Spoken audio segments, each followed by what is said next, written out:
Os processos de intervenção territorial são baseados na participação e na parceria através de projetos integrados e multidimensionais. Constituem diversos atores que intervêm nestes processos: populações, técnicos, políticos e empresários. O objetivo deste trabalho é a análise de um processo de intervenção local, através da estruturação do Programa Especial de Realojamento do Concelho de Cascais. Estes bairros têm presentes algumas características na sua construção. As ruas são estreitas, verdadeiros corredores ou espaços de passagem com a largura de um homem. As habitações ocupam apenas pequenos espaços sobrantes entre cada construção. Corredores são delimitados pelas próprias construções e prevedações, sustentadas por estacas e fechadas com diversos materiais recuperados nos lixos e abandonados nas obras, latas e desperdícios, fazendo lembrar verdadeiras paliçadas, interrompidas por janelas e portas com as mesmas características. O saneamento, a céu aberto, geralmente é feito por valas no eixo destas ruas dos acessos pedonais.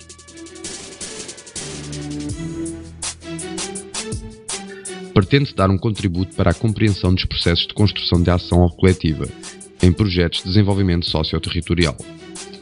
As 2.039 famílias residentes em barracas constituíam 3,2% das famílias do concelho. O recenseamento das barracas existentes no concelho de Cascais tornou visível a diversidade de situações. Os núcleos de grande dimensão, Bairro das Marianas, Bairro do Fim do Mundo, Quinta da Tainha, situavam-se nas freguesias do Estoril e Parede, que constituem as freguesias mais urbanas e consolidadas em termos de crescimentos urbanísticos.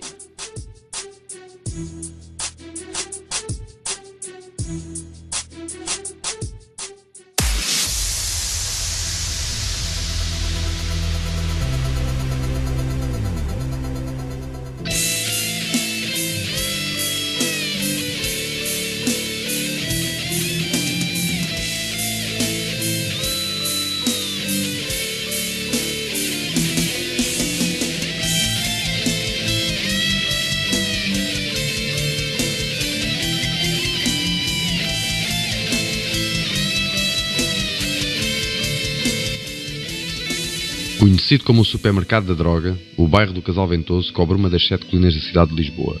O espaço, antes ocupado por barracas, vai sofrendo transformações, sendo o objetivo final criar zonas expectantes, espaços verdes, arruamentos, ruas abertas ao trânsito automóvel.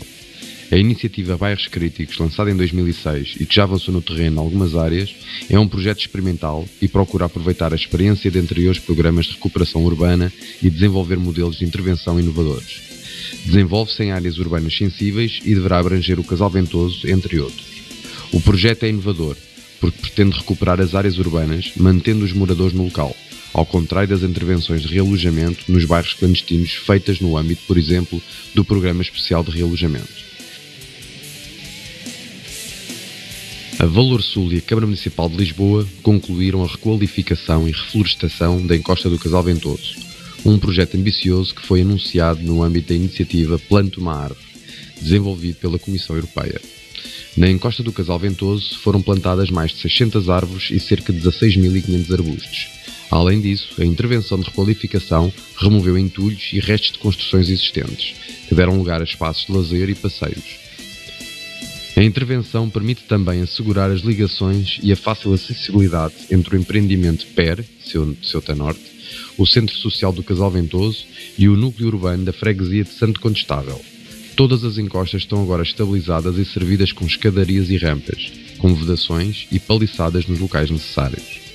Foram assim cumpridos os objetivos principais da intervenção, que passaram pela conservação da topografia, assegurando os caminhos pedonais e pela preservação do património natural, geológico e paisagístico, salvaguardando espécies vegetais e arbustivas.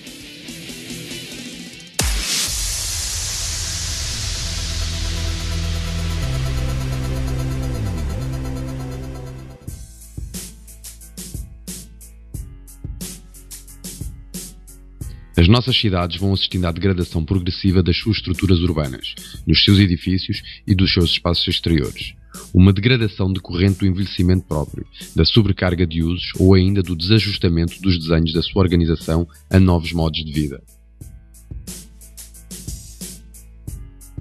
Por isso, torna-se imprescindível o desenvolvimento de processos de reabilitação urbana, integrada, racionalizando recursos e evitando intervenções dispersas que possam revelar-se contraditórias.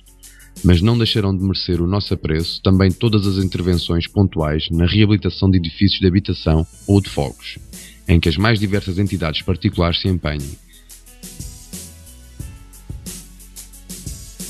A verdadeira reabilitação não poderá realizar-se sem a participação ativa e financeira dos particulares, numa perspectiva de sustentabilidade dos processos. A Estratégia de Reabilitação para Lisboa até 2024 decorre dos objetivos constantes da Carta Estratégica e foi construída com base no levantamento efetuado ao estado de conservação do edifício, do espaço público e de uma primeira estimativa do investimento a realizar na reabilitação da cidade. Sem alterar significativamente a sua natureza, potenciou quer o acesso destes materiais ao mercado, quer uma surpreendente eficácia na sua utilização. Em segundo lugar, a crescente utilização do tijolo e depois do cimento usado sob a forma de betão conduziu a que rapidamente substituíssem os materiais tradicionais. Finalmente, a mais importante influência foi protagonizada pelos materiais estruturais, o ferro, o aço e o betão armado. O desenvolvimento de materiais artificiais, como o ferro e o cimento, bem como o aperfeiçoamento dos engenhos de suspensão e das várias máquinas de obra, transformaram radicalmente as técnicas de construção. As transformações na construção do século XX decorrem fundamentalmente da influência dos progressos técnicos, quer sobre o universo dos materiais de construção, quer sobre o desenvolvimento e aperfeiçoamento dos sistemas. Por exemplo, a utilização do elevador constitui um fator vital nas mudanças económicas e sociais que acompanharam o surto de urbanização das cidades.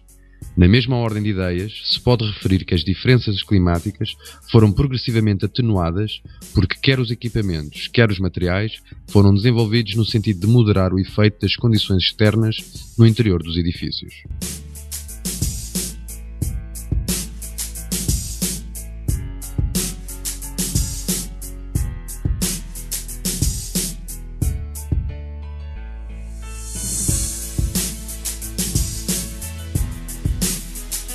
A utilização dos materiais seguiu três padrões.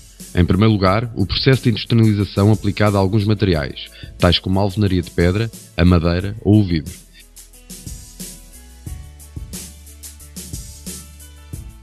Podemos também referir a tecnologia usada no interior. Atualmente conseguimos controlar à distância todo o tipo de engenhos, persianas, luz, máquinas de lavar, forno, entre outros.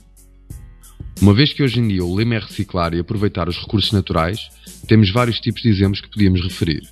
O uso do vidro é um deles, teve um papel preponderante nas novas construções. O seu uso na cobertura de espaços como os prédios possibilita-nos enormes poupanças na despesa de energia elétrica, uma vez que torna os espaços iluminados por luz natural.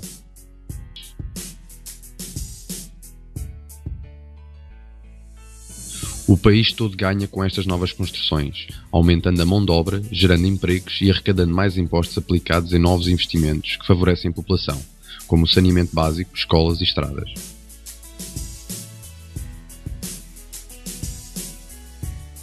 No decorrer das últimas 3 décadas, foram criados espaços verdes, mobiliário urbano, ruas mistas para peões, áreas de jogo, animação, lugares de reencontro.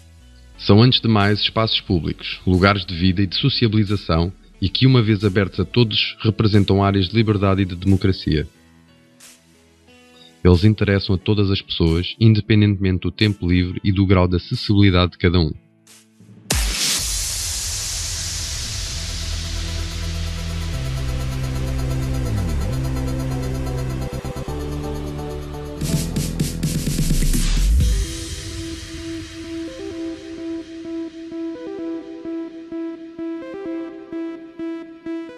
O desenvolvimento tecnológico da agricultura, sobretudo a partir da segunda metade deste século, permitiu a incorporação de um conjunto de tecnologias avançadas ou modernas, que evidentemente aumentaram a produção e a produtividade das atividades agropecuárias.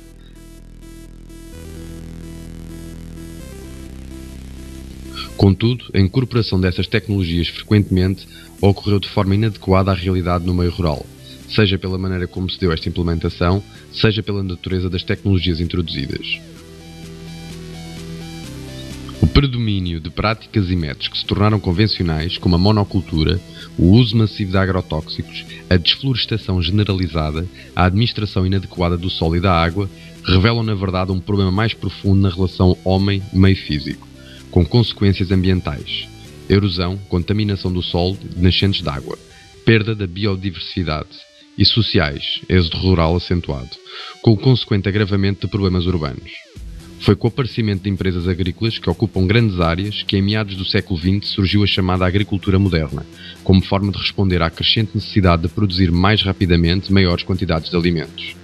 Este tipo de agricultura utiliza em grande escala o trabalho mecanizado, o que favorece a produção de bens alimentares.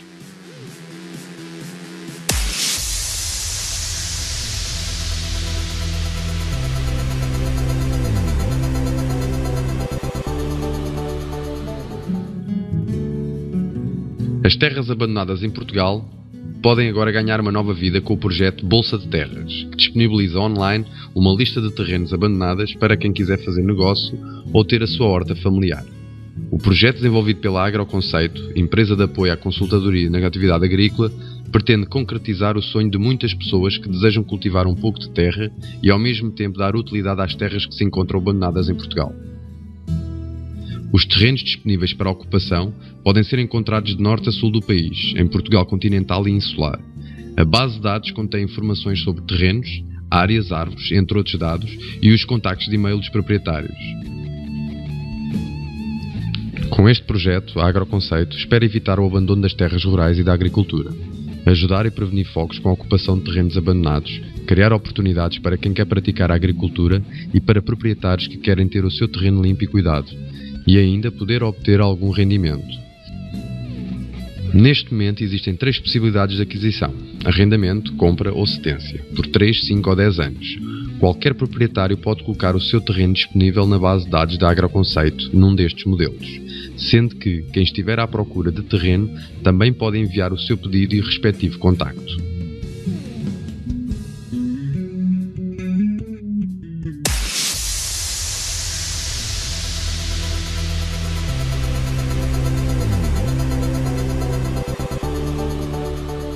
Aos sábados de manhã já é quase uma tradição. No Jardim do Príncipe Real há produtos biológicos. Alimentos sem químicos, mais caros, é certo, mas que trazem outros benefícios. A começar pelo sabor. Esta semana precisava só de frutas frescas e de legumes e então decidi vir cá. Porque não precisava de nada do supermercado e porque vivo aqui ao pé. Assim, é verdade que as coisas aqui são mais caras, mas têm mais sabor. Sinto que é mais saudável e sinto-me melhor comer coisas mais saudáveis, mais naturais, menos tratados com químicos e também sinto que é um futuro. Comparado com o produto normal é ligeiramente mais caro, mas a qualidade compensa. A qualidade compensa, são melhores, são mais saborosos. Sim, são mais saborosos e duram muito mais que o produto que se compra no supermercado. Da agricultura biológica para a convencional, do mercado do Príncipe Real para o de Alvalade. Aqui há químicos, mas também preços mais baratos. E é isso que atrai os clientes. Penso que se calhar a diferença não será muito grande, provavelmente que os preços aqui são bastante em conta. Acredito que existam algumas vantagens, certamente. Não tenho muito esse hábito e de uma maneira geral, porque o que eu consigo perceber, por exemplo, nos hipermercados, são produtos muito pouco acessíveis. Vamos então à comparação. No mercado biológico, 1 kg de alfaces custa quase mais 1,5 € do que no convencional.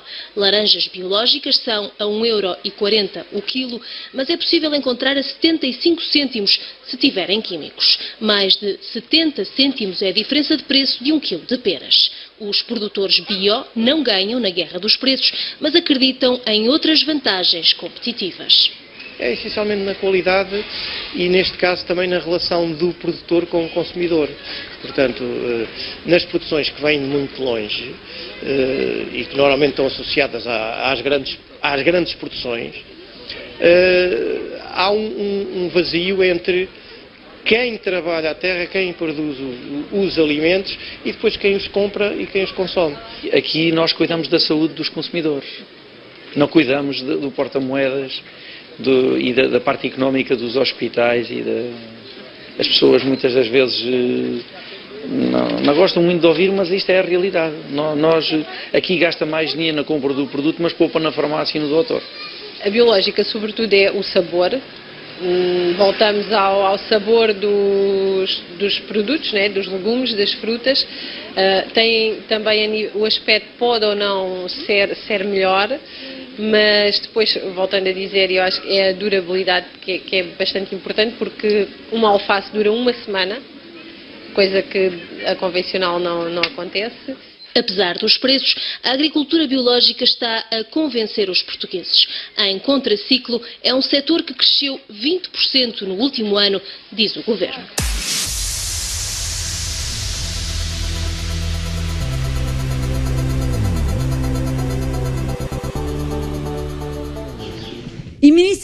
Os ministros da Agricultura europeus reúnem-se em Bruxelas para discutir a reforma da política agrícola comum. O objetivo é ter uma agricultura ambientalmente mais sustentável e uma distribuição mais justa dos subsídios. Estes têm sido entregues sobretudo aos grandes agricultores e até a entidades não produtivas como bancos. A Euronews conversou com um pequeno agricultor na Bélgica, refere a correspondente da Euronews, que foi até uma pequena exploração de produtos orgânicos em Grosseja. Daniel Dubois, que produz leite e carne, gostaria que as verbas fossem entregues a quem verdadeiramente vive da terra. O problema não está na dimensão da exploração agrícola, mas no facto dos subsídios serem entregues a pessoas que não são necessariamente agricultores. Um dos exemplos apontados é o de campos de golfe, mas também de grandes industriais do ramo agroalimentar, que têm práticas menos respeitadoras do ambiente. A reforma prevê uma maior rotação das culturas e pelo menos 7% dos terrenos em pousio. O teto máximo de subsídio é de 300 mil euros, mas as associações de pequenos agricultores gostariam que fosse mais baixo, para permitir abranger mais unidades de tipo familiar. Os cidadãos devem interrogar sobre quem beneficia das contribuições para a agricultura. Os industriais arranjam outras formas de serem remunerados, pelo que os subsídios agrícolas devem de ir para quem realmente produz. Depois dos ministros chegarem a acordo, vão negociar a reforma com os eurodeputados e com a Comissão Europeia, que também têm propostas próprias. O consenso deverá ser obtido até ao final de junho.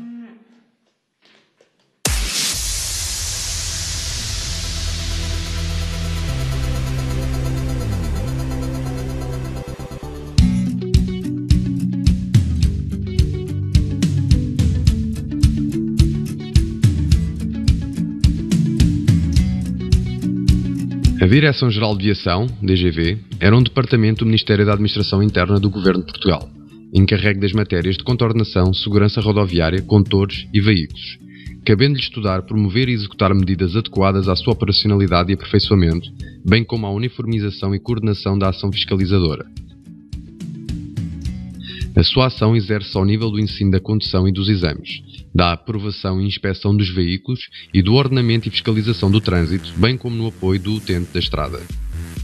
Inicialmente dependente do Ministério das Comunicações, a DGV passou para o Ministério da Administração Interna em 1992. Este departamento terminou oficialmente a 25 de julho de 2007, sendo substituída pela Autoridade Nacional de Segurança Rodoviária, matérias de contornação e segurança rodoviária e pelo IMTT nas áreas de condutores e veículos. Com o aumento exponencial de veículos automóveis em circulação na rede rodoviária, aliado ao progresso das novas tecnologias, foram sendo criadas e implementadas técnicas, dispositivos de modo a garantir a segurança dos ocupantes das viaturas. De facto, Portugal tem tido uma evolução significativa em relação às técnicas de vigilância, à sinalização na vertente tecnológica. Seja para motivos dissuasores dos condutores, seja para a ajuda e auxílio dos mesmos. Segundo o Decreto-Lei nº 207/2005, Sistemas de Vigilância Rodoviária e Tratamento da Informação, de 29 de novembro, os sistemas de vigilância eletrónica constituem um importante instrumento no quadro das políticas de prevenção e de segurança rodoviárias, bem como na detecção de infrações estradais. As estatísticas relativas ao número de acidentes com vítimas refletem a situação nacional desta matéria, com índices relativos superiores à média europeia, apesar da tendência decrescente que se tem verificado. Estes meios constituem não só um meio de dissuasão relevante, mas igualmente um sistema que permite potenciar a ação das forças de segurança nesta missão, essencial para a salvaguarda de pessoas e bens.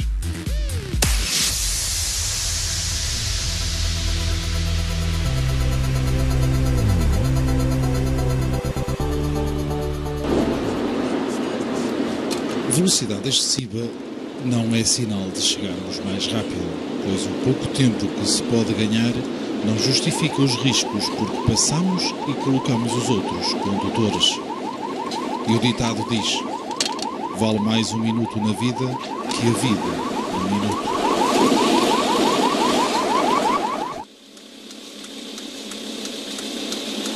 Este é o primeiro controle, que foi feito a 169 km/h.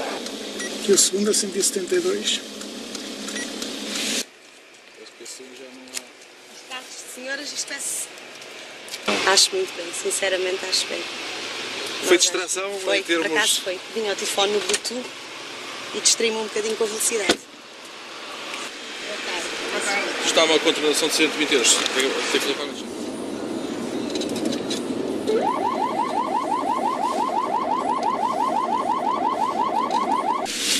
Esta viatura foi controlada a 151 km/h. Portanto, é um ligeiro de mercadorias, está limitado a 110 km/h. Quando a trabalhar e abusam um bocadinho, pronto. Mas concorda que este tipo de prevenção feita pela GNR é muito importante? É importante, uma pessoa tem que saber que há limites e tem que os cumprir, não é? Se houver um sentimento de impunidade, então vamos andar todos fora do limite, assim, custa muito, mas quem está errado sou eu.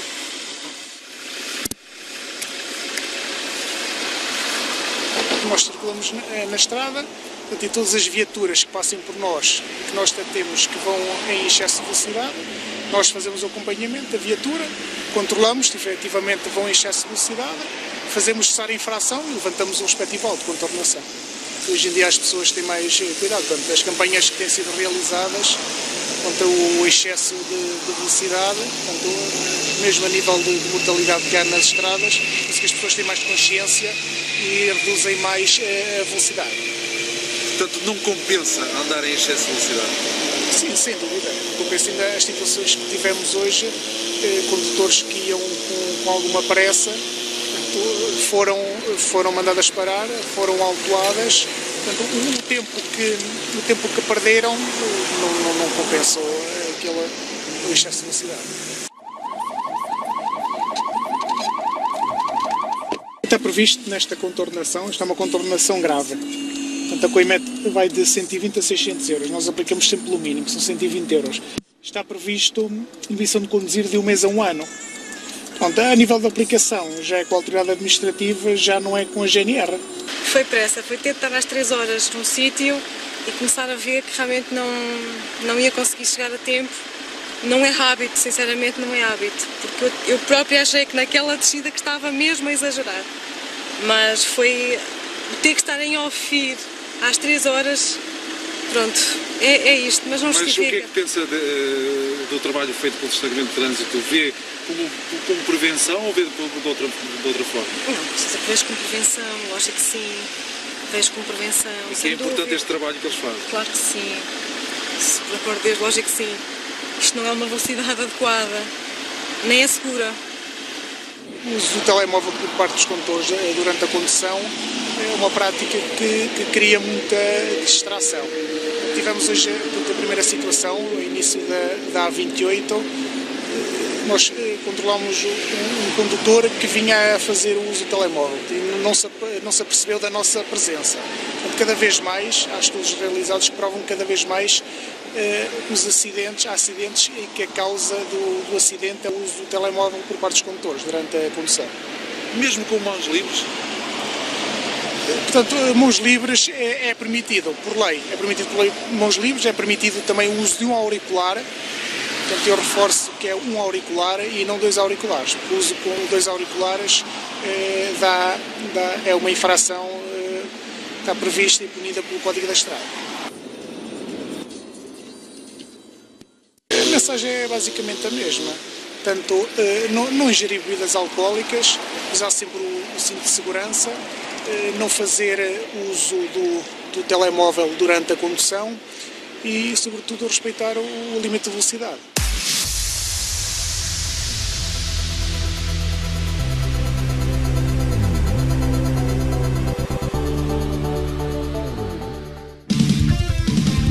A necessidade de vencer as distâncias entre os diversos pontos de interesse no território resultou em esforços por parte das sociedades no sentido de criar condições para facilitar as deslocações. Processo consolidado ao longo do tempo numa relação cada vez mais complexa entre os transportes e as formas de organização espacial. As vias de comunicação e os meios de transporte desempenham um papel relevante no desenvolvimento.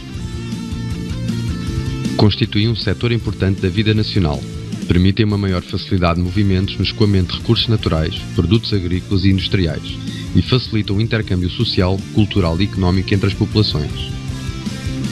A facilidade de acessos contribui para a desconcentração de pessoas e consequente expansão dos centros urbanos periféricos, criação de novos serviços e bens de equipamento, desenvolvimento da atividade comercial nos locais de residência, dando origem ao que no último século se designou por suburbanização. Para esse efeito, os meios mais utilizados são os meios terrestres, fluviais e aéreos, nomeadamente o uso de transportes públicos,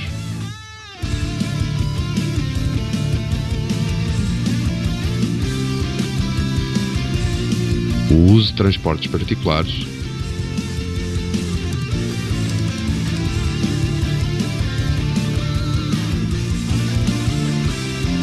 o uso de transportes ferroviários,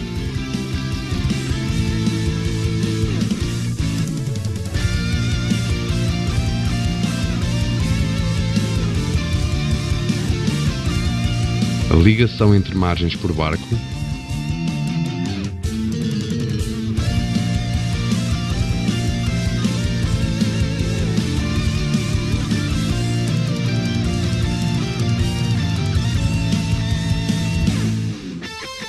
e, em alguns casos, em particular, o avião.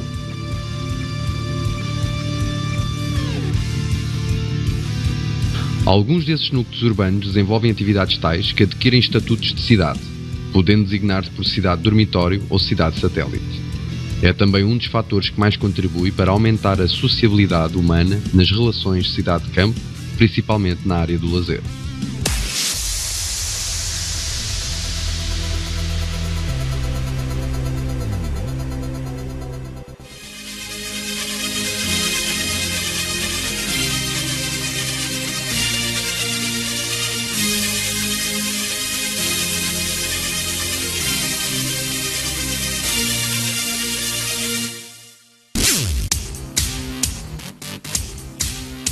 Nós fazemos um investimento grande, não é?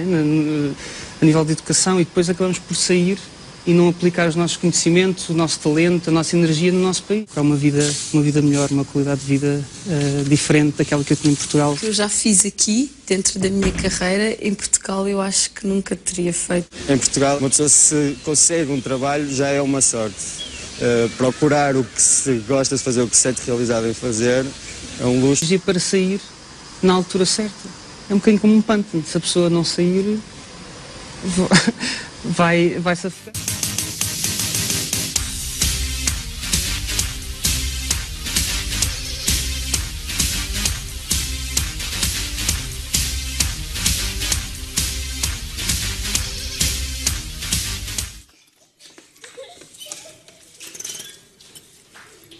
Ia para a Alemanha.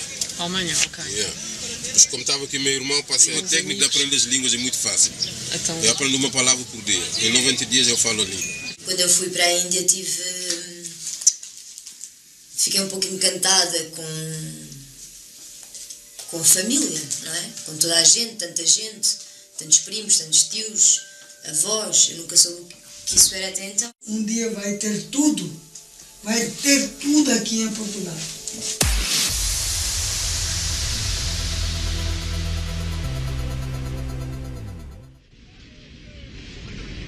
Entre 1960 e 1974, mais de 1,5 milhão de portugueses abandonam o país. Pela primeira vez na sua história, Portugal assiste a uma saída massiva de imigrantes, só comparável, se quiser um termo de comparação, à grande corrida ao ouro do Brasil no século XVIII.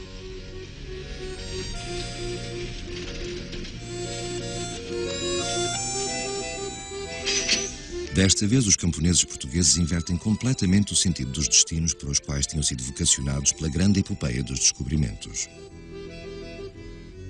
A anti-epopeia por excelência, não é? Que com o tempo se converteu numa outra espécie de epopeia, não é? que para mim é tão interessante, ou se não mais do que foi realmente a primeira, não é? A verdade é que na nossa imigração clássica, não é? Saía-se para países em que, não a título individual, mas a título coletivo, Portugal era ou o colonizador, portanto, o senhor, não é? Ou para países que eram já países de imigração e, portanto, onde toda a gente estava num certo plano de igualdade. Voltam as costas aos Estados Unidos e ao Brasil, que, embora já independente, continuava inscrito no seu património conquistador, e rejeitam o convite para o repovoamento da África colonial que Salazar tanto queria. Eu lembro-me muito bem de ver um anúncio que era assim: agora já se pode ir para as colónias. Estamos já a sentir a azáfama dos últimos momentos. O Angola partirá dentro de instantes, levando o seu contingente de portugueses para as terras portuguesas de Alimar.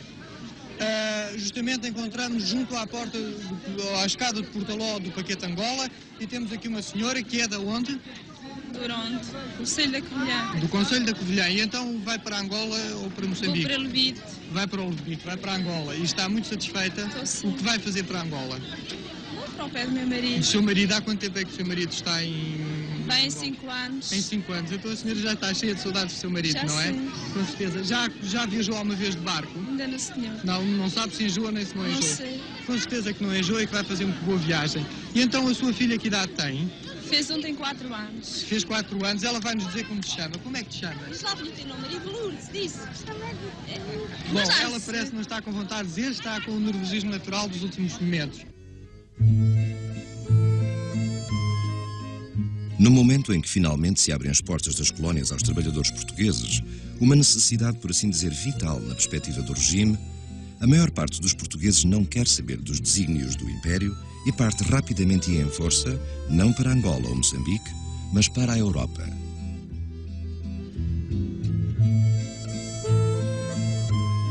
Alguns dirigiram-se para a Bélgica, Holanda, Luxemburgo e Suíça. Muitos partiram para a Alemanha.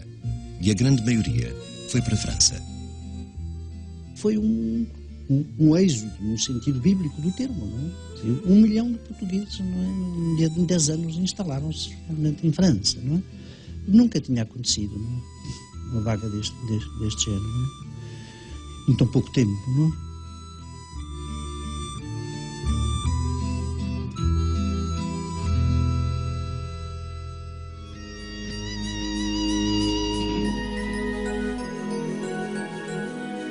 Atualmente, fatores sociais e económicos dão origem a um êxodo populacional, nomeadamente em alturas de conflito e de contração económica.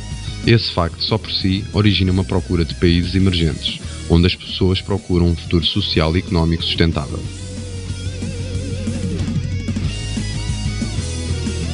Ao longo de 16 décadas, podemos constatar que os grandes êxodos populacionais se deram com a reconstrução das economias da Europa Ocidental e com a crise económica mundial, sobretudo em resultado dos preços do petróleo.